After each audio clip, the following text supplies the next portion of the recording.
दोस्तों, कैसे हैं? उम्मीद करते हैं कि ठीक एवं स्वस्थ होंगे। दोस्तों, आज मैं आप लोगों को संस्कृत का 50 ऑब्जेक्टिव क्वेश्चन कराने वाला हूं। दोस्तों, अभी तक ले आपने चैनल को सब्सक्राइब नहीं किया है तो ज़रूर सब्सक्राइब कर लेंगे, क्योंकि मैं इस वीडियो में जो भी क्वेश्चन मैं संस्कृत का बताऊँगा वो सारे के सारे VVI ऑब्जेक्टिव क्वेश्चन हैं। जिस दिन संस्कृत का पेपर होगा उस दिन आप सभी लोग छाप करके आइएगा। देरी नहीं करते हैं और दोस्तों बढ़ते हैं क्वेश्चन की तरफ। देखिए, पहला क्वेश्चन है कि व्याघ्रपथिक कथा किस ग्रंथ से संकलित है? तो ये दोस्तों हितोपदेश से है। ये ऑप्शन आपका सही है। अगला क्वेश्चन है कि बाघ के हाथ में क्या था? ठीक है, बाघ के हाथ में क्या था? तो बाघ के हाथ में कुश था। सी ऑप्शन आपका सही है। आगे है व्याघ्रपथिक कथा में कुत्र तौ कंकणम किसका कथन है? तो ये पथिक का कथन है। बी ऑप्शन आपका सही है। अगला है क्वेश्चन कि किसके बिना ज्ञान भार है? तो किसके बिना ज्ञान भार है? तो क्रिया के बिना ज्ञान भार है। ये ऑप्शन आपका सही है। आगे है कि आलसा नाम कथा का समस्त पद क्या होगा? तो आलसा नाम कथा का समस्त पद आलस कथा होगा। सी ऑप्शन आपका सही है। अगला है स्वर्णमय पात्र से किसका मुंह ढका हुआ है? तो स्वर्णमय पात्र से दोस्तों सत्य का मुंह ढका हुआ है। बी ऑप्शन सही है। अगला है जनक की सभा में कौन थी? तो जनक की सभा में गार्गी थी। बी ऑप्शन आपका सही है। आगे है मधुरा विजयम किसकी रचना है? तो मधुरा विजयम दोस्तों तिरुलांबा की ही है। ये ऑप्शन आपका सही है। बाकी ऑप्शन आपका 3 यहाँ है। चलिए अगला क्वेश्चन देखते हैं कि विशाल संस्कृत साहित्य किसके द्वारा संवर्धित है? तो किसके द्वारा? कवियों और शास्त्रकारों के द्वारा। सी ऑप्शन सही है। आगे है भारत महिमा पाठ में पुराणों से कितने पद संकलित है?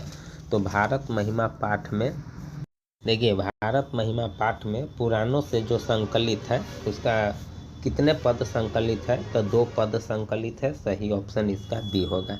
चलिए अगला क्वेश्चन देखते हैं दोस्तों कि भारत महिमा पाठ में गायंती देवा किल गीतकानी ... पद्य किस पुराण से संकलित है? तो ये विष्णु पुराण से संकलित है। सी ऑप्शन आपका सही है। आगे है भारत भूमि सदा सेवित है। ठीक ना, भारत भूमि सदा सेवित है किससे? तो दोस्तों सागर पर्वत नदियों यानी इनमें से सभी। डी ऑप्शन आपका सही है। आगे है गर्भाधान संस्कार का प्रयोजन क्या है? तो गर्भाधान संस्कार का प्रयोजन इनमें से सभी यानी गर्भ की रक्षा, गर्भस्थ शिशु में संस्कारोपण और गर्भवती की रक्षा यानी डी ऑप्शन आपका सही है। आगे है मिथिला में वीरेश्वर कौन थे? तो मिथिला में वीरेश्वर मंत्री थे। ए ऑप्शन आपका सही है। आगे है गोलघर कहाँ है? दोस्तों गोलघर पटना में है। बी ऑप्शन आपका सही है।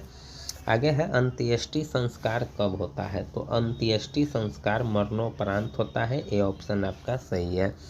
उसके बाद आगे है क्वेश्चन कि जन्म पूर्व कितने संस्कार होते हैं? तो जन्म पूर्व दोस्तों यहाँ जो आप देख रहे हैं आगे ऑप्शन है 5 की 6 की 3 की 1। तो सी ऑप्शन सही है, 3 होता है।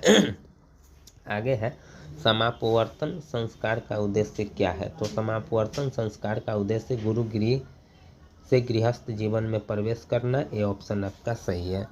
आगे है किस संस्कार के साथ लोग वास्तविक गृहस्थ जीवन में प्रवेश करते हैं? तो विवाह, जो विवाह संस्कार के साथ गृहस्थ जीवन में प्रवेश करते हैं। बी ऑप्शन सही है। आगे है नीति श्लोका पाठ किस ग्रंथ से संकलित है? तो विदुर नीति से है। ए ऑप्शन आपका सही है। आगे है विद्या की रक्षा किससे होती है? तो विद्या की रक्षा योग से होती है। सी ऑप्शन सही है। आगे है क्वेश्चन कि नीति श्लोका पाठ के आधार पर सुख देने वाली क्या है? तो अहिंसा। ठीक है, डी ऑप्शन आपका सही है।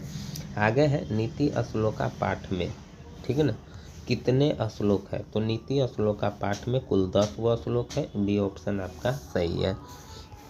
आगे है क्वेश्चन दोस्तों कि राम परवेश राम को छात्रा नाम अध्ययनम तपह का उपदेश किसने दिया था? तो गुरुजी ने दिया था। सी ऑप्शन सही है। आगे है राम परवेश राम का जन्म किस गांव में हुआ था? तो राम परवेश राम का जन्म भिखन टोला में हुआ था। डी ऑप्शन सही है। आगे है क्वेश्चन कि दलित ग्रामवासी पुरुष की कथा किस पाठ में है? तो दलित पुरुष ग्रामवासी की जो कथा है वह दोस्तों कर्मवीर कथा में है। ए ऑप्शन सही है। आगे है स्वामी दयानंद का जन्म किस राज्य में हुआ था? तो स्वामी दयानंद का जन्म गुजरात में हुआ था, सी ऑप्शन सही है। आगे है स्वामी दयानंद के बचपन का नाम क्या था? तो उसके बचपन का नाम मूल शंकर था, बी ऑप्शन सही है। आगे है रात्रि जागरण को छोड़कर मूल शंकर कहाँ गए? तो कहाँ गए? घर गए, ए ऑप्शन आपका सही है। अगला है क्वेश्चन कि स्वामी दयानंद घर छोड़कर घूमते हुए कहाँ पहुँचे? तो मथुरा पहुँचे, बी ऑप्शन सही है। आगे है डीएवी विद्यालय की स्थापना कब हुई? तो डीएवी विद्यालय की स्थापना 1883 ईस्वी में हुई थी, सी ऑप्शन सही है। आगे है मंदाकिनी का अर्थ क्या है? तो मंदाकिनी का अर्थ गंगा नदी है, ए ऑप्शन आपका सही है। आगे है मंदाकिनी वर्णम पाठ में कहाँ की गंगा का वर्णन है? तो ये चित्रकूट की गंगा का वर्णन है, बी ऑप्शन सही है। आगे है मंदाकिनी वर्णम पाठ के कवि कौन है? तो मंदाकिनी वर्णम पाठ के कवि वाल्मीकि जी है, सी ऑप्शन आपका सही है। अगला है कि राम ने विशालाक्षी से किसको संबोधित किया है? तो सीता को संबोधित किया है, ए ऑप्शन सही है। कर्णस्य दानवीरता पाठ किस ग्रंथ से संकलित है? तो ये कर्ण भार रूपक से संकलित है, ए ऑप्शन सही है। आगे है वास्तव में अशांति के कितने कारण है? तो वास्तव में अशांति के 2 कारण है, ए ऑप्शन सही है। आगे है शास्त्रकारा पाठ किस शैली में है? तो शास्त्रकारा पाठ प्रश्नोत्तर शैली में है, बी ऑप्शन सही है। आगे है मंगलम पाठ में कितने मंत्र है? तो मंगलम पाठ में 5 गो मंत्र है, बी ऑप्शन सही है। आगे है पटना में हमेशा युद्ध आग और बाढ़ का भय रहेगा, ये बात किसने कहा था? तो भगवान बुद्ध ने कहा था, ए ऑप्शन सही है। आगे है काव्य मीमांसा के कवि कौन है? तो काव्य मीमांसा के कवि राजशेखर है, बी ऑप्शन सही है। आगे है अलस कथा पाठ किस ग्रंथ से संकलित है? तो अलस कथा जो पाठ है वो पुरुष परीक्षा से संकलित है, सी ऑप्शन सही है। आगे है अलस कथा कैसी कथा है? तो अलस कथा यानी आगे इसका 2 ऑप्शन और है, धार्मिक और व्यंग्यात्मक, तो ये व्यंग्यात्मक है, डी ऑप्शन सही है। आगे है अच्युत राय, ये जो देख रहे हैं अच्युत राय कहाँ के राजा थे? तो अच्युत राय विजयनगर के राजा थे, ए ऑप्शन आपका सही है। अगला है जब अलसशाला में आग लगी तब कौन भाग गया? तब कौन भाग गया?